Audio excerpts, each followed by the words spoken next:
A narrow escape. One spring, 2 fox cubs were born. Their father and mother were Todd and Vixie. Their cubs were named Tori and Tala. The foxes lived in a game preserve.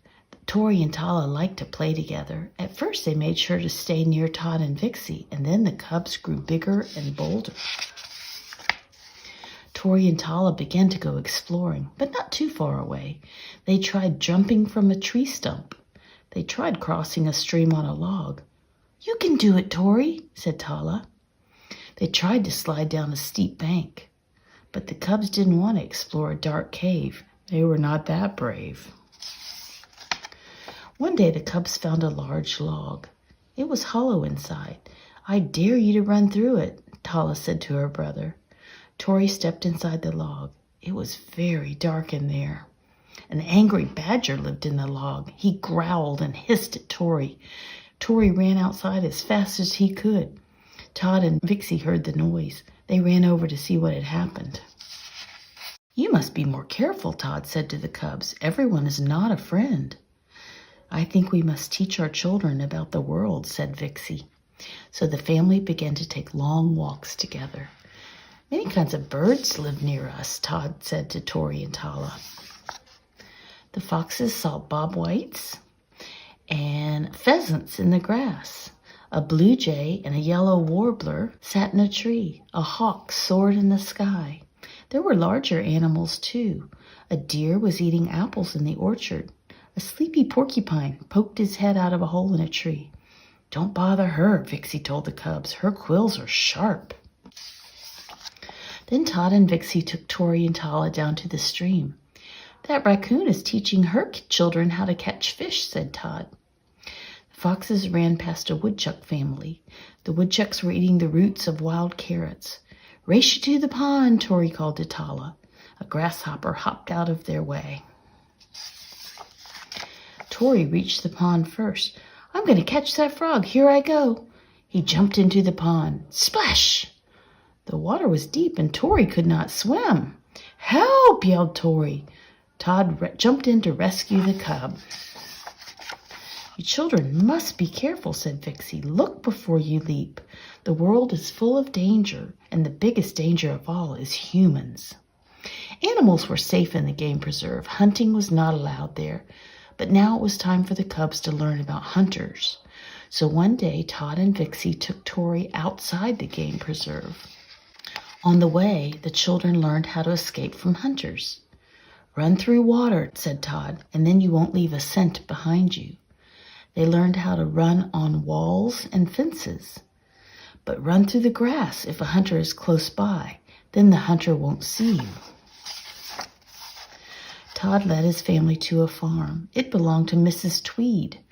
"Most people hurt foxes," said Todd, "but this lady is good. She saved me from a hunter a long time ago."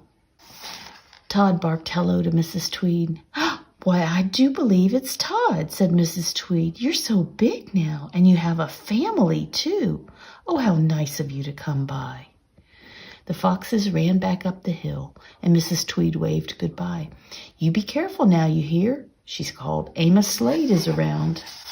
Amos Slade lived nearby. He was just the man Todd wanted to see. Amos Slade was a hunter. He owned 2 fierce hunting dogs, Copper, the hound, and Old Chief. Right now, everyone at Amos's place was fast asleep. Todd led the way up to the fence. "See that man? He and his dogs are dangerous. But I was once friends with the hound." "What happened?" asked Tala. "Copper grew up, and he learned to hunt foxes," Todd said sadly.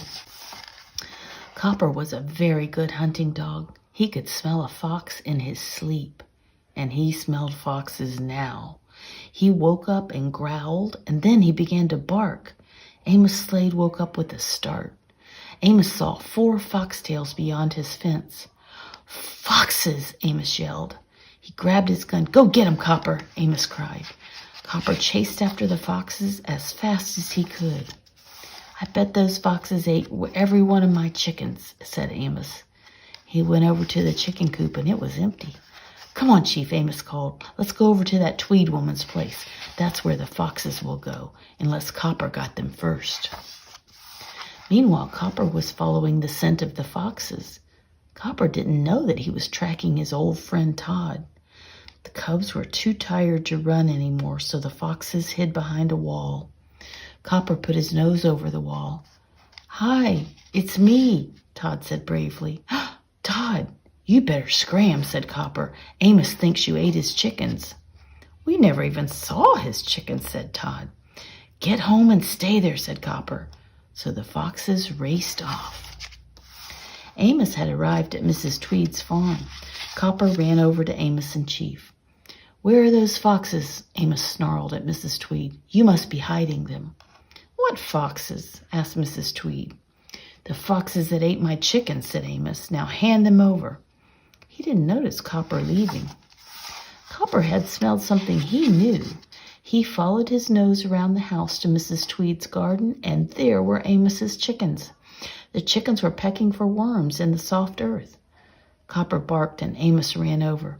"Did you find the foxes, boy?" the hunter asked. Amos went closer to the garden. "My chickens!" Amos said in surprise.